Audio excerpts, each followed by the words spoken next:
आकाश ने ऐसा कदम उठाया जिसने पूरे माहौल को बदल कर रख दिया। हालात इतने बिगड़ गए कि सूरज को गुस्से में अपना आपा खोना पड़ा।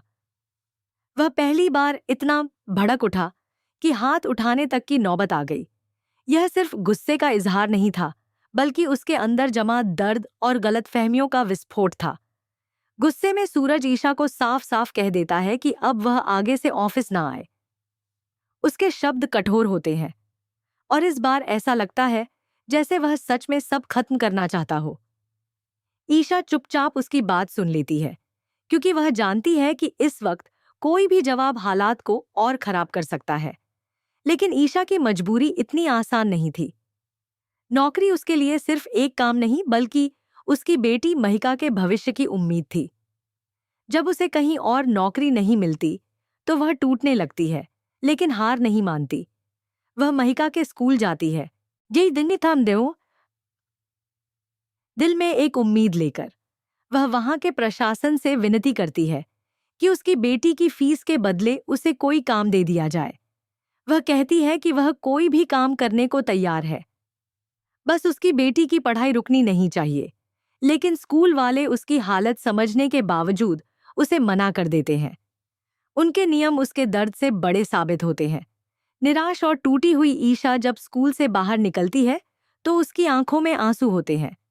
उसे समझ नहीं आता कि वह अब क्या करे। तभी बंटी उसे देख लेता है। वह उसकी हालत देखकर तुरंत समझ जाता है कि कुछ बहुत गलत हुआ है।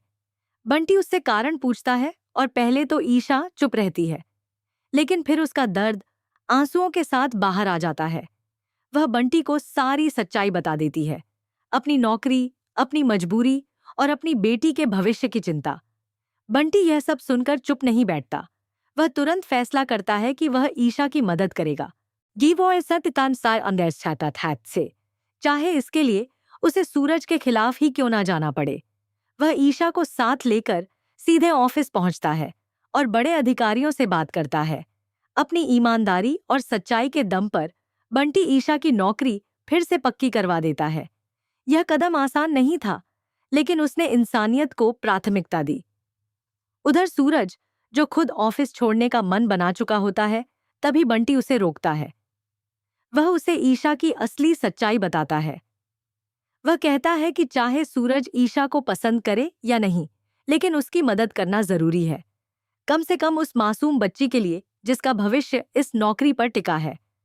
बंटी की बातें सूरज के दिल को छू जाती हैं। पहली बार वह हालात को ईशा की नज़र से देखने की कोशिश करता है। उसका गुस्सा धीरे धीरे पिघलने लगता है। आखिरकार सूरज फैसला करता है कि वह ईशा को फिर से नौकरी पर रखेगा, लेकिन इस बार यह फैसला सिर्फ एक बॉस का नहीं, जो बल्कि एक इंसान का होता है। अगले दिन सुबह ईशा फिर से ऑफिस पहुंचती है। वह पहले की तरह ही अपने काम में लग जाती है, जैसे कुछ हुआ ही ना हो। लेकिन इस बार उसके अंदर एक नई ताकत होती है।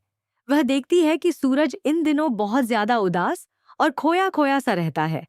उसके चेहरे पर वही सख्ती है, लेकिन आंखों में एक अजीब सी थकान और दर्द झलकता है।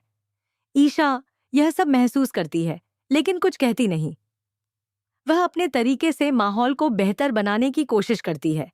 वह ऑफिस के एक कोने में भगवान की मूर्ति के पास जाती है और धीरे धीरे भजन गाकर पूजा करने लगती है।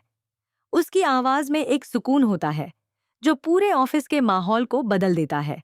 कुछ देर के लिए ऐसा लगता है जैसे वहां की सारी नकारात्मकता खत्म हो गई हो। लेकिन सूरज के लिए यह सब सही समय नहीं होता। उसे काम के दौरान यह सब पसंद नहीं आता।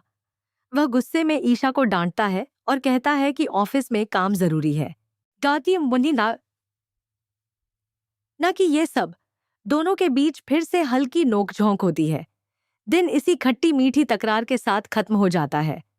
रात को जब ईशा घर पहुंचती है तो उसे एहसास होता है कि वह अपनी एक जरूरी चीज ऑफिस में ही भूल आई है। दूसरी तरफ सूरज को वह चीज मिल जाती है और वह उसे लौटाने के लिए ईशा के घर पहुंचता है।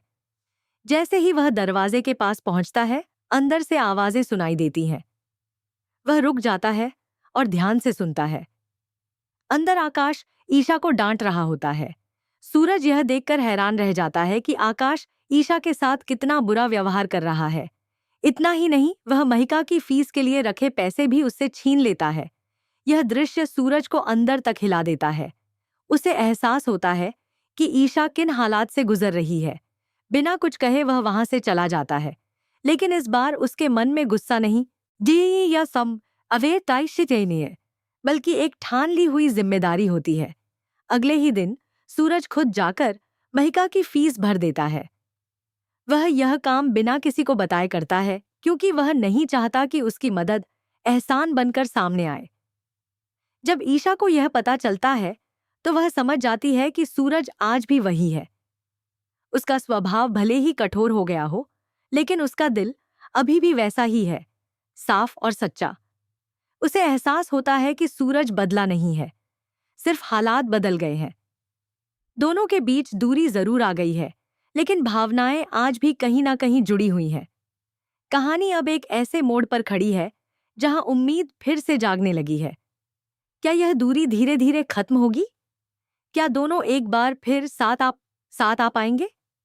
इन्हीं सवालों और उम्मीदों के साथ यह कहानी यहीं ठहरती है, लेकिन इसका सफर अभी खत्म नहीं हुआ।